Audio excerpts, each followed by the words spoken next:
Hello दोस्तों, कैसे हैं आप सब। उम्मीद है स्वस्थ होंगे। दोस्तों, आज की वीडियो बहुत ही महत्वपूर्ण रहने वाली है क्योंकि आज मैं हाजिर हूँ प्रैक्टिस सेट को लेकर। तो दोस्तों, आप बने रहिए मेरे साथ एंड तक। तो दोस्तों, आगे बढ़ने से पहले आपसे रिक्वेस्ट है, अगर आप चैनल पर नए आए हैं तो चैनल को सब्सक्राइब कर लें ताकि ऐसी ही महत्वपूर्ण वीडियो आप सब तक पहुँचती रहे। तो आइए दोस्तों, शुरू करते हैं आज की क्लास। पहला है दोस्तों, चॉम्स्की का सिद्धांत आधारित है। तो दोस्तों, इसमें बताना है कि चॉम्स्की ने कौन सा सिद्धांत दिया था। तो संज्ञान पर, भाषा पर, नैतिकता पर या समाज पर। तो बताइए दोस्तों, इसका आंसर क्या होगा। इसका आंसर होगा दोस्तों भाषा पर, क्योंकि इन्होंने बताया है कि भाषा जो होती है वो जन्मजात होती है। इस तरह इनका सिद्धांत भाषा पर आधारित है। आगे है दोस्तों, सृजनात्मक बालक वह है जो। तो सृजनात्मक बालक कैसा होता है। अव्यवस्था को स्वीकार नहीं करता, या भावात्मक प्रकृति का नहीं होता, या हमेशा जोखिम उठाने के लिए तैयार रहता है, या फिर श्रेष्ठ बनने की इच्छा नहीं रखता। तो दोस्तों बताइए इसका क्या आंसर होगा। तो दोस्तों, सृजनात्मक बालक वह है जो हमेशा जोखिम उठाने के लिए तैयार रहता है। तो ये आपका आंसर सी सही हो जाएगा। आगे है दोस्तों, किस मनोवैज्ञानिक ने वैयक्तिक विभिन्नताओं की उत्पत्ति में आनुवंशिकता की भूमिका को सर्वाधिक महत्व दिया। पहला है वाटसन, दूसरा है फ्रांसिस गाल्टन, तीसरा है बिने, चौथा है वुंट। तो इसमें बताना है दोस्तों कि कौन से मनोवैज्ञानिक ने आनुवंशिकता को अधिक महत्व दिया है। तो आपका उत्तर फ्रांसिस गाल्टन सही हो जाएगा, क्योंकि इन्होंने ही आनुवंशिकता को ज़्यादा महत्व दिया है। आगे है दोस्तों, वाइगोत्स्की द्वारा कौन सी अवधारणा दी गई है। तो स्वर समंजन, व्यक्तिगत रूप से पढ़ाना, पेंडुलम समस्या या समीपस्थ विकास का क्षेत्र। बताइए दोस्तों, इसमें कौन सा आंसर सही होगा। तो इसमें समीपस्थ विकास का क्षेत्र सही हो जाएगा। दोस्तों, समीपस्थ विकास किसे कहते हैं उसको भी आप जानते चलिए। वास्तविक स्तर से संभावित स्तर तक पहुंचने में जो अंतर होता है वही आपका समीपस्थ विकास का क्षेत्र कहलाता है। तो इसको दोस्तों याद रखना है। मैंने बहुत ही आसान तरीके से वाइगोत्स्की का सिद्धांत बताया है, उसमें सब कुछ डिटेल से बताया है। अगर आपने वो वीडियो नहीं देखा है तो मैं उसको डिस्क्रिप्शन बॉक्स में उसका लिंक दे दूँगी, आप देख सकते हैं। आगे है दोस्तों, एक भाषा को उसके शब्दों को वाक्यों में ढालने के लिए उसके नियम को क्या कहते हैं। तो दोस्तों बताना है कि एक भाषा है, उसके शब्दों को अगर वाक्य में बदलना हो तो उसके नियम को क्या कहा जाता है। तो संरचनात्मक अर्थविज्ञान, उपस्वन, या फिर वाक्य विन्यास, या स्वनिम। तो बताइए दोस्तों इसका क्या आंसर होगा। इसका आंसर होगा दोस्तों वाक्य विन्यास। तो ये याद रखना है। आगे है दोस्तों, बाल केंद्रित शिक्षण का मुख्य उद्देश्य क्या होता है। तो आपको बताना है जहाँ पर बालक को केंद्र माना जाता है तो वहाँ क्या उद्देश्य होता है। तो पहला है दोस्तों, छात्रों में ढंग से सीखने की योग्यता का विकास। दूसरा है छात्रों में स्वतंत्र कौशलों का विकास। तीसरा है छात्रों में आत्मविश्वास एवं आत्मनिर्भरता का विकास। चौथा है उपरोक्त सभी। तो बताना है दोस्तों कि बाल केंद्रित शिक्षण का मुख्य उद्देश्य क्या होता है।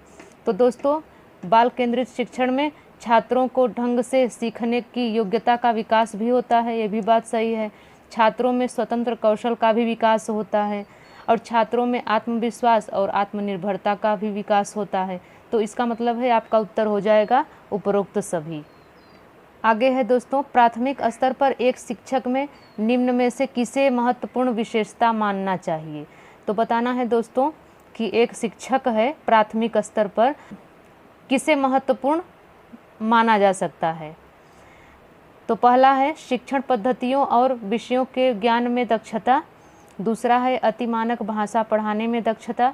तीसरा है पढ़ाने की उत्सुकता, या चौथा है धैर्य और दृढ़ता। तो दोस्तों बताइए आपका आंसर क्या होगा। आपका आंसर होगा धैर्य और दृढ़ता, क्योंकि दोस्तों धैर्य और दृढ़ता से ही एक शिक्षक अपने बच्चों को आसानी से शिक्षा प्रदान कर सकता है। उसमें धैर्य होना चाहिए और दृढ़ निश्चय करना चाहिए कि हम किस लिए विद्यालय में आए हैं, हमारा क्या कर्तव्य होना चाहिए। तो ये सब एक शिक्षक के अंदर होना चाहिए। आगे है दोस्तों, बच्चों के बौद्धिक विकास की 4 विशिष्ट अवस्थाओं की पहचान की गई है। एरिक्सन द्वारा, पियाजे द्वारा, स्किनर द्वारा या कोहलबर्ग द्वारा। तो बताना है दोस्तों जिन्होंने बौद्धिक विकास की 4 अवस्थाओं को दिया है। तो बताइए, आपका उत्तर होगा बी, पियाजे द्वारा, क्योंकि दोस्तों इन्होंने 4 अवस्थाओं को बताया है। पहला है आपका संवेदीगामक अवस्था, दूसरा पूर्व संक्रियात्मक अवस्था, तीसरा है मूर्त संक्रियात्मक अवस्था और चौथा है औपचारिक संक्रियात्मक अवस्था, जिसे हम अमूर्त संक्रियात्मक अवस्था भी कहते हैं। तो ये पियाजे ने 4 प्रकार के अवस्थाओं का वर्णन किया है। और दोस्तों वहीं पर एरिक्सन की बात की जाए तो एरिक्सन ने मनोसामाजिक सिद्धांत दिया है और इन्होंने अवस्थाओं को 8 प्रकार की अवस्थाओं को बताया है। जो बौद्धिक विकास की अवस्थाएं होती हैं उसको 8 प्रकार का बताया है। आगे है दोस्तों, मन का मानचित्रण संबंधित है। तो किससे संबंधित है? साहसिक कार्यों की क्रिया योजना से, या मन की क्रियाशीलता पर अनुसंधान से, बोझ बढ़ाने की तकनीक से, या फिर मन का चित्र बनाने से। तो दोस्तों आपका उत्तर हो जाएगा मन की क्रियाशीलता पर अनुसंधान से, क्योंकि दोस्तों जैसे एक पेपर को हम मैप कहते हैं, वह मानचित्र होता है, उसी प्रकार हमारे मन का भी मानचित्रण होता है। तो वह संबंधित होता है हमारे मन की क्रियाशीलता पर अनुसंधान से। तो ये आपको याद रखना है। आगे है दोस्तों, बच्चों की सीखने की प्रक्रिया में माता पिता को भूमिका निभानी चाहिए। तो बच्चों को सीखने की प्रक्रिया में माता पिता की कैसी भूमिका होनी चाहिए? तो वो होनी चाहिए अग्रोन्मुखी, क्योंकि दोस्तों वो बच्चों को प्यार से समझा करके, बच्चों के आगे आकर के तभी वो सीखने की प्रक्रिया में अपनी भूमिका निभा सकते हैं। क्योंकि बच्चों को जितना बच्चे प्यार से समझ सकते हैं उतना वो डांट या मार खाकर नहीं समझ सकते। तो ये याद रखना है कि माता पिता की भूमिका हमेशा बच्चों को प्यार से समझा करके ही सीखने पर बल देना चाहिए। आगे है दोस्तों, शिक्षार्थियों में सृजनात्मकता का पोषण करता है। तो कैसे करता है? प्रत्येक शिक्षार्थी की अंतर्जात प्रतिभाओं का पोषण करने के अवसर उपलब्ध कराना। तो दोस्तों अगर सृजनात्मकता को बढ़ाना है विद्यार्थियों में, तो उसकी प्रतिभाओं को पहचान करके उसको अवसर उपलब्ध करा करके ही हम सृजनात्मकता को बढ़ावा दे सकते हैं। आगे है दोस्तों, पियाजे के अनुसार कौन सी अवस्था में बच्चा अमूर्त संकल्पनाओं के विषय में तार्किक चिंतन करना शुरू करता है? तो आंसर होगा आपका औपचारिक संक्रियात्मक अवस्था, जो कि 12 वर्ष से अधिक होती है। दोस्तों पियाजे ने 4 प्रकार की अवस्थाओं को दिया है, जिसमें संवेदीगामक अवस्था की बात करी जाए तो 0 से 2 वर्ष होता है, और पूर्व संक्रियात्मक अवस्था की बात करी जाए तो वह 2 वर्ष से 7 वर्ष तक होता है, और अमूर्त संक्रियात्मक अवस्था की बात करी जाए तो 7 से 11 वर्ष होता है, और औपचारिक संक्रियात्मक अवस्था 12 वर्ष से अधिक होता है। इसी अवस्था में दोस्तों बच्चा तार्किक चिंतन करना शुरू कर देता है। आगे है दोस्तों, सीखने के अंतर्दृष्टि सिद्धांत को किसने बढ़ावा दिया है? तो दोस्तों आपका उत्तर होगा गेस्टाल्ट सिद्धांतवादी, क्योंकि दोस्तों गेस्टाल्टवादी जो होता है उसके अंतर्गत कोफका, कोल्ड-लेविन ये सब मनोवैज्ञानिक आते हैं। और गेस्टाल्टवाद के प्रतिपादक कौन है? तो वर्दीमर हैं, और कोहलर ने अंतर्दृष्टि का सिद्धांत दिया है। और दोस्तों गेस्टाल्टवादी का अन्य नाम भी है, जिसे समग्रवाद सिद्धांत के नाम से भी जानते हैं। तो इसको भी याद रखना है कि गेस्टाल्टवादी को समग्र सिद्धांत भी कहा जाता है। कभी कभी क्वेश्चन में ये भी पूछ लेता है, तो इसको भी याद रखना है। आगे है दोस्तों, डिसलेक्सिया किससे संबंधित है? तो डिसलेक्सिया पठन विकार से संबंधित है। जब दोस्तों बच्चे पढ़ने में असमर्थ होते हैं, वो पढ़ नहीं पाते हैं, तो उसे पठन विकार कहा जाता है। वो पठन विकार से ग्रसित होते हैं। तो दोस्तों लेक्सिया और डिसलेक्सिया पठन विकार से संबंधित है। और वहीं पर मौखिक विकार क्या होता है वो भी जानिए। मौखिक विकार अफेजिया और डिस्फेजिया से संबंधित है। वहीं पर दोस्तों लेखन विकार की बात करी जाए तो ग्राफिया और डिसग्राफिया ये लेखन विकार से संबंधित है। और दोस्तों गणितीय विकार भी होता है, उसे भी आप जानते चलिए। डिस्कैलकुलिया जो होता है वो गणितीय विकार से संबंधित होता है, ये आपको याद रखना है। आगे है दोस्तों, वह कौन सा स्थान है जहाँ बच्चे के संज्ञानात्मक विकास को सबसे बेहतर तरीके से परिभाषित किया जा सकता है। तो दोस्तों, अगर बच्चे के संज्ञानात्मक विकास को बहुत ही बेहतर बनाना है तो उसके लिए सबसे बेहतर तरीका विद्यालय एवं कक्षा का पर्यावरण होना चाहिए, तो ये याद रखना है आपको। आगे है दोस्तों, किसको एक अभिप्रेरित शिक्षण का संकेतक माना जाता है? तो दोस्तों, आपका उत्तर होगा विद्यार्थियों द्वारा प्रश्न पूछना। तो दोस्तों, इसका अर्थ ये होता है कि अगर विद्यार्थी बार बार प्रश्न पूछते हैं तो यह अभिप्रेरित शिक्षण का एक संकेत होता है। अच्छे प्रश्नों के द्वारा ही अपने संज्ञानात्मक विकास को बढ़ावा दे सकते हैं, तो ये दोस्तों याद रखना है। आगे है दोस्तों, बच्चे दुनिया के बारे में अपनी समझ का सृजन करते हैं, इसका श्रेय जाता है। तो इसका श्रेय किसे जाता है? पियाजे महोदय को जाता है, क्योंकि इन्होंने ही कहा है कि बच्चे छोटे वैज्ञानिक हैं, नन्हे वैज्ञानिक हैं, वह अपनी समझ का सृजन करते हैं। आगे है दोस्तों, बच्चा खिलौने तथा अन्य वस्तुओं को तोड़कर अलग कर देता है, यह किस भाव को दर्शाता है? दोस्तों, अगर कोई बच्चा है और उसको खिलौना दे दिया जाता है तो वह तोड़ करके फेंक देता है, तो यह किस भाव को दर्शाता है? तो यह जिज्ञासा भाव को दर्शाता है। जिज्ञासा प्रवृत्ति उसके अंदर होती है, जानने की इच्छा होती है, इसलिए वह वस्तुओं को, खिलौनों को तोड़कर फेंक देता है। आगे है दोस्तों, बच्चे सक्रिय ज्ञान के निर्माता एवं नन्हे वैज्ञानिक हैं, किसने कहा है? दोस्तों, मैंने अभी आपको बताया कि पियाजे ने कहा है कि बच्चे ज्ञान के निर्माता और नन्हे वैज्ञानिक हैं जो दुनिया के बारे में अपनी समझ का सृजन करते हैं, तो ये पियाजे महोदय कहते हैं।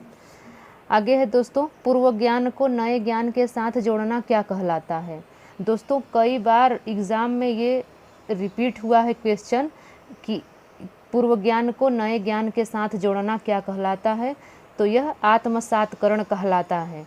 जैसे दोस्तों, कोई आपको जानकारी पहले से ही हो और उसमें नए ज्ञान को जोड़ना ही आत्मसातकरण कहलाता है। आगे है दोस्तों, पूर्व ज्ञान में परिवर्तन करके वातावरण के साथ तालमेल बिठाना क्या कहलाता है? तो इसको भी जानिए दोस्तों कि जो पहले आपने ज्ञान प्राप्त किया है उसमें परिवर्तन करके वातावरण के साथ अगर तालमेल बैठा लिया जाता है तो उसे समायोजन कहा जाता है, ये आपको याद रखना है।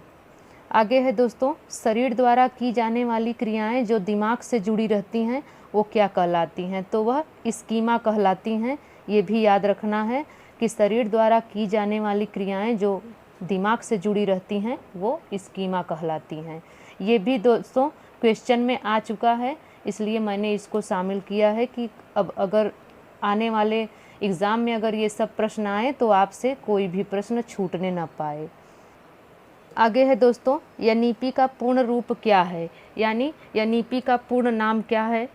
तो दोस्तों, नेशनल एजुकेशन पॉलिसी, राष्ट्रीय शिक्षा नीति, एनईपी का यही पूर्ण नाम है। ये भी याद रखना है क्योंकि दोस्तों कभी कभी एग्ज़ाम में ये भी पूछ लेता है। तो ये नेशनल एजुकेशन पॉलिसी है, एनईपी का पूर्ण नाम। आगे है दोस्तों, भारत में अब तक कितनी बार शिक्षा नीति आई है?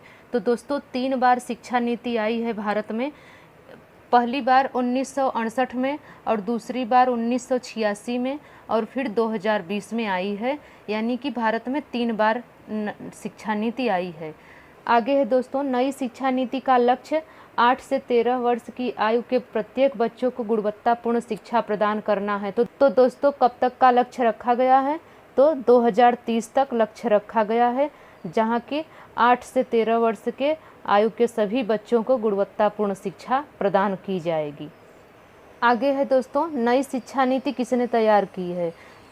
दोस्तों ये भी पेपर में आता है कि नई शिक्षा नीति किसने तैयार की है, तो याद रखना है अंतरिक्ष वैज्ञानिक कस्तूरी रंगन ने नई शिक्षा नीति को तैयार की है।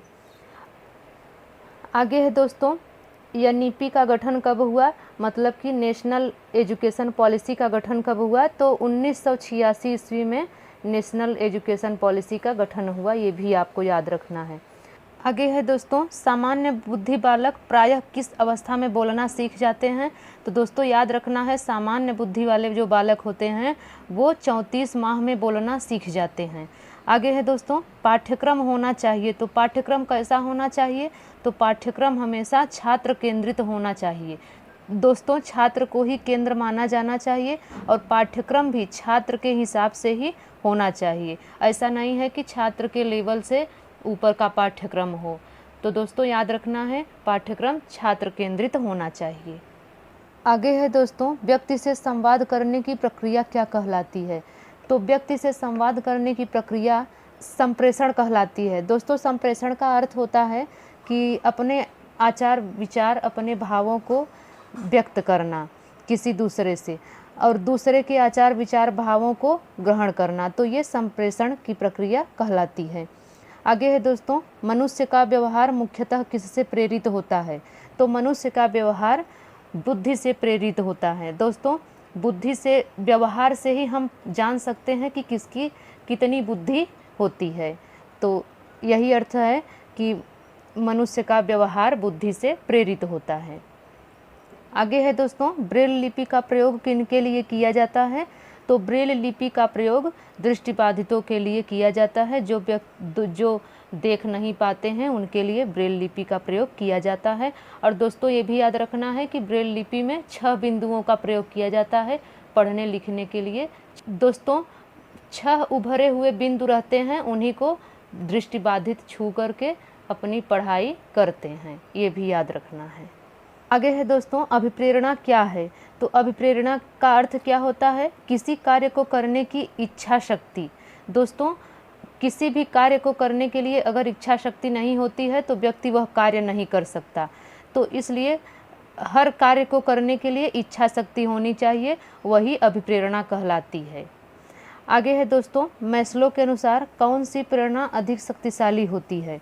तो दोस्तों अर्जित प्रेरणा सबसे शक्तिशाली होती है। जो हम ग्रहण करते हैं स्वयं, तो वह प्रेरणा सबसे शक्तिशाली होती है किसी भी कार्य को करने के लिए। आगे है दोस्तों, यदि कोई व्यक्ति आत्मसम्मान, सामाजिक प्रतिष्ठा एवं विशेष उपलब्धि की आकांक्षा रखता है तो वह क्या है दोस्तों? वह बाह्य रूप से प्रेरित है। जो दोस्तों यह चाहता हो कि हमें आत्मसम्मान मिले, हमारी समाज में प्रतिष्ठा हो, हमारी उपलब्धि हो, तो ऐसे व्यक्ति बाह्य रूप से अभिप्रेरित रहते हैं, ये आपको याद रखना है। आगे है दोस्तों, उपलब्धि अभिप्रेरणा है। तो उपलब्धि क्या अभिप्रेरणा देती है? तो चुनौतीपूर्ण कार्य करने में डटे रहने की प्रवृत्ति। उपलब्धि अभिप्रेरणा का अर्थ ये होता है कि कोई भी जोखिम भरा कार्य हो, चुनौती भरा कार्य हो, उसको करने के लिए हमेशा डटे रहने की प्रवृत्ति होती है, हमेशा तैयार रहने की प्रवृत्ति होती है। आगे है दोस्तों, प्राथमिक विद्यालय में शिक्षक को अपने शिक्षार्थियों को अभिप्रेरित करने के लिए किस रणनीति को अपनाना चाहिए? अब जैसे दोस्तों विद्यालय है, प्राथमिक विद्यालय, वहाँ पर शिक्षक अपने बच्चों को कैसे अभिप्रेरित कर सकते हैं, कौन सी रणनीति अपनाकर अभिप्रेरित कर सकते हैं? तो दोस्तों बच्चों को उनकी रुचियों के अनुसार अपने लक्ष्य निर्धारित करने और उन्हें पाने में सहायता करना। तो दोस्तों शिक्षक जो होता है वो अपने बच्चों को उनकी रुचियों के अनुसार जो वो अपना लक्ष्य निर्धारित करते हैं उन्हें वह पाने में सहायता प्रदान करता है, ये याद रखना है आपको। आगे है दोस्तों, NCF 2005 के अनुसार बाल केंद्रित शिक्षण में शिक्षा को किस प्रकार नियोजित करने की आवश्यकता है? तो दोस्तों बाल केंद्रित शिक्षण में शिक्षा को नियोजित करने के लिए अभिरुचियों के अनुरूप होना आवश्यक है। तो दोस्तों अगर बाल केंद्रित शिक्षण है जहाँ पर बालक को केंद्र माना गया है, तो बालक के अभिरुचियों के अनुसार ही पाठ्यक्रम तैयार किया जा सकता है और बालक की रुचियों के अनुसार ही उनको पढ़ाया जाता है। तो यह बाल केंद्रित शिक्षण के अंतर्गत आता है। दोस्तों ये वीडियो आपको कैसा लगा? उम्मीद है आपको पसंद आया होगा। दोस्तों मैंने इस वीडियो में वो सभी क्वेश्चन को शामिल किया है जो कि एग्ज़ाम की दृष्टि से महत्वपूर्ण है। तो दोस्तों मिलते हैं अगली वीडियो में, तब तक के लिए नमस्कार।